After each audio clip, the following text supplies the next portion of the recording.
जय सिया राम बंधुवर, जय श्रीमन नारायण। आज हम आपके सामने में उपस्थित हुए हैं। ये जो अभी बदलता जो परिवेश है, यानी बदलती हुई जो दुनिया है, इसको हम लोग समझेंगे एकदम सूक्ष्म तरीके से। सूक्ष्म का मतलब होता है बारीकी से अध्ययन करेंगे, ठीक है। तो इसी मुद्दे पर थोड़ा हम लोग बातचीत करेंगे आपसे, क्योंकि इसको हंसकर नहीं टालिए कि बाबा तो देखो आते हैं ऐसे। ये बहुत गंभीर विषय है। आज इसी के फेरा में सारा दुनिया जो है जो पगलाया हुआ है।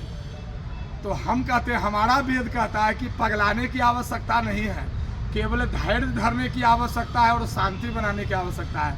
तो कैसे करेंगे, कैसे बनाएंगे, इसके बारे में हम लोग बैठ कर के विस्तार से चर्चा करते हैं। आप और थोड़ा आगे आ जाइए और हम लोग चर्चा करें थोड़ा। बंधुवर, जैसा कि हम सभी जानते हैं, भगवान ने भी कहा है, गीता में भी लिखा हुआ है, मनुष्य को समय के साथ परिवर्तनशील होना चाहिए। अच्छी बात है, बिल्कुल होना चाहिए। हम भी कहते हैं होना चाहिए, लेकिन कैसा परिवर्तन है आप चाहते हैं?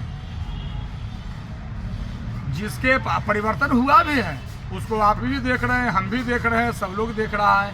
जिसके पास कल तक के 100 रुपए का नोट नहीं था, आज उसके पैकेट में 5000 रह रहे हैं।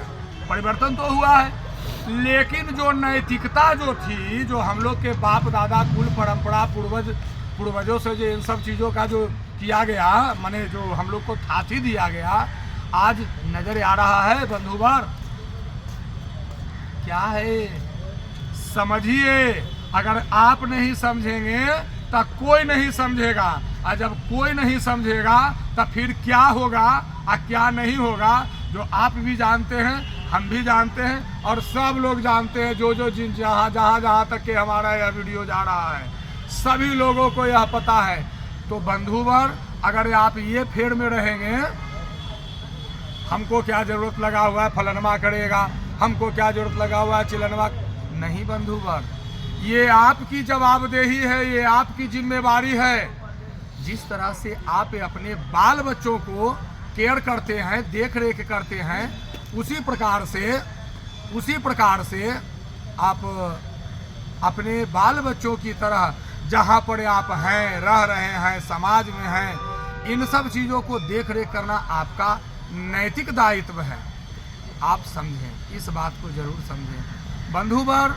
ऐसे तो बातें बहुत है, कितना बात कहा जाए, कितना बताएं, लेकिन थोड़े थोड़े समय में 10 मिनट, 5 मिनट, 8 मिनट हमको जब मौका मिलता है, तो मुझे लगता है कि इन चीज़ों को हमें लोगों तक पहुंचाना चाहिए। तो इसलिए मैं आपके पास से आता हूं बंधुवर। समय के साथ परिवर्तनशील का मतलब हुआ कि सब ठीक है अपने जगह पर, टोटल सब चीज ठीक है, लेकिन केवल अपने लिए ही अगर आपको कुछ कहा जाता है, आप कुछ करना चाहते हैं, तो आप फट से कर देते हैं। तो केवल अपने लिए ही आपका जन्म, हमारा जन्म, यह मानव मनुष्य का जन्म क्यों किया भगवान ने दिया? इसीलिए कि जाओ परमार्थ के कार्य को करो, अच्छे अच्छे काम को करो, यश कीर्ति नाम पूर्वजों का, बाप दादा के कुल का, वंश का, ये सब आगे की ओर बढ़ाओ। आज आधुनिकता में आकर करके जो हम लोग माने विकास के नाम पर बदनाम कर रहे हैं कि हम विकास कर रहे हैं, ये विकास नहीं है जिसमें नैतिकता का ह्रास हो, पतन हो, ये हो वो हो। तो नहीं बंधुवर, इन सब चीज़ों के लिए हमें चेतना होगा, और यह चेतना तभी जगेगी जब हमारे अंदर, आपके अंदर, इनके अंदर, उनके अंदर ज्ञान होगा। और वो ज्ञान किसका? अध्यात्म का ज्ञान, जो जल में है, थल में है, नभ में है, अतल में है, भूतल में है, सुतल में है, सभी लोकों में, हर जगह पर, पूरे ब्रह्मांड, पूरे परमात्मा, पूरे प्रकृति में विद्यमान है। इसलिए बंधुवर, प्रकृति की पूजा कीजिए, मन को प्रसन्न रखिए, और जाहि विधि राखे राम ताहि विधि रहिए के फॉर्मूला को, सिद्धांत को अपनाइए। काहे दूसरा कोई विकल्प नहीं है।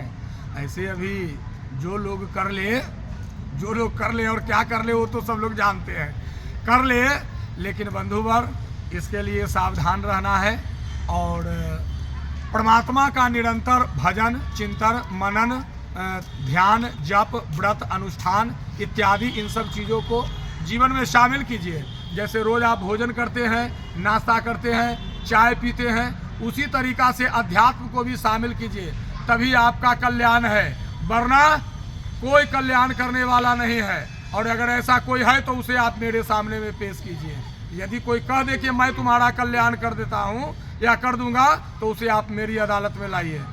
जब सबकी अदालत बंद होती है तब बाबा का अदालत शुरू होता है, इसलिए आप उसे मेरे अदालत में लाइए, मैं उसके साथ में बातचीत करूँगा, ठीक है। इसलिए कोई भ्रम में न रहिए, न भ्रम को फैलाइए और न भ्रम को उत्पन्न होने दीजिए।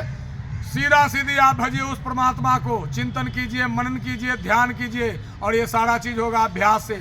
अभ्यास कीजिए। मैं अपनी वीडियो में कभी कभार आप लोगों को योगा और प्राणायाम भी बताता हूँ, इससे है कि आपको उस जगह तक पहुँचने में आसानी होगी, और नहीं तो इतना कठिनाई होगी कि फिर आप ही समझिएगा कि बाबा क्या कहते थे। ठीक है, मिलते हैं कि अगले अंक में, तब तक के लिए जय सिया राम।